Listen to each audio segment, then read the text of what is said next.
He stood near the back of the wedding venue, hands buried deep in his pockets, watching couples dance under the soft glow of fairy lights. His rented suit felt too tight, his tie was slightly crooked, and he hadn't smiled in a while, not a real smile, anyway. He was just a guest. A single dad, tired and invisible. Then suddenly, her hand reached out. Her voice, calm but full of courage, said, "Dance with me, before he notices." And in that one moment, everything began to change. Before we dive into this heartwarming story, make sure to hit subscribe and turn on notifications so you never miss the beautiful moments we share here on Kindness Lights. If this story touches your heart, leave a comment down below and give it a like. It helps us reach more kind-hearted souls like you. Brian hadn't been to a wedding in over 8 years. His last memory of one was when he stood beside his late wife as they watched her sister walk down the aisle. That day was filled with love and laughter, but that was another life ago. Now, it was his cousin's turn to get married. Brian didn't know many people here, just a few family members, and he was mostly here out of obligation. His 6-year-old son, Lucas, had stayed with his grandma for the weekend. It was supposed to be a break for Brian, but he already missed him. He stood alone near the back patio, watching the newlyweds have their first dance. Other couples began joining them on the floor. Music floated softly through the evening air. Laughter. Champagne glasses clinking. Dresses twirling. Brian felt out of place. Not sad exactly, but distant. Like life was happening around him and he was just watching from behind a glass wall. Then, she appeared. She wore a pale champagne dress, elegant but simple. Her hair was pinned up loosely, and she had a soft, uncertain smile. Brian had noticed her earlier, not because she was the most glamorous in the crowd, but because she had a kindness in her eyes. The kind you can't fake. She walked straight up to him. "Hi," she said, slightly out of breath like she'd made a snap decision she might regret. "You're not dancing." He chuckled nervously. "Yeah, not really my thing these days."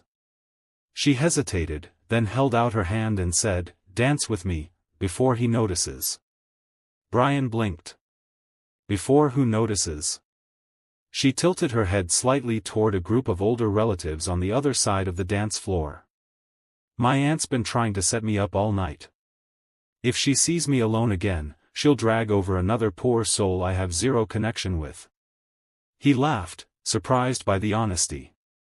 "So, I'm your decoy?" he asked, taking her hand. "Exactly," she said with a grin. "Be my decoy." They stepped onto the edge of the dance floor, just under a string of lights. The music was soft and slow, and for the first time in a long time, Brian let himself be led by the moment. At first, it was awkward. His hands were stiff, his steps unsure. But she didn't seem to mind. She smiled and talked, small things, like how beautiful the ceremony was, how she loved the outdoor setting. She didn't ask personal questions, didn't pry, just kept the conversation light. Brian found himself relaxing. Smiling. Even laughing. Then the song changed. It was an old one. The kind that made people nostalgic. The kind his wife used to hum when she thought he wasn't listening. He stopped. She noticed. "You okay?" she asked gently. He nodded, swallowing hard. "Yeah. Just, this one brings back memories." She didn't press. She just moved a little closer, more of a comforting presence than a dance partner now. They didn't talk much for the rest of the song. Just swayed gently to the rhythm, two strangers with invisible stories quietly colliding on a dance floor. When the music faded out, she let go of his hand but didn't step away immediately. "Thank you for dancing with me," she said. "No," he replied. "Thank you. I didn't realize how much I needed that." She smiled and touched his arm. "Sometimes we all need to be reminded that we're still here. Still living." They didn't exchange numbers. No dramatic promises or fairy tale endings. Just two people, meeting in a fleeting moment of kindness. Brian spent the rest of the evening in better spirits. He mingled, ate cake, even shared a toast. People noticed the change in him. He felt lighter somehow, like a small piece of the weight he carried every day had been lifted, just enough to breathe a little easier. And when he got home the next morning, Lucas ran into his arms, all messy hair and excitement. "Did you dance, Daddy?" Lucas asked, his eyes wide. Brian paused. Then smiled. "I did, buddy. And you know what? It felt good."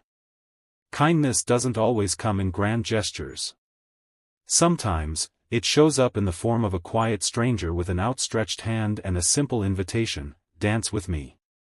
In a world full of distractions and invisible struggles, never underestimate the power of presence.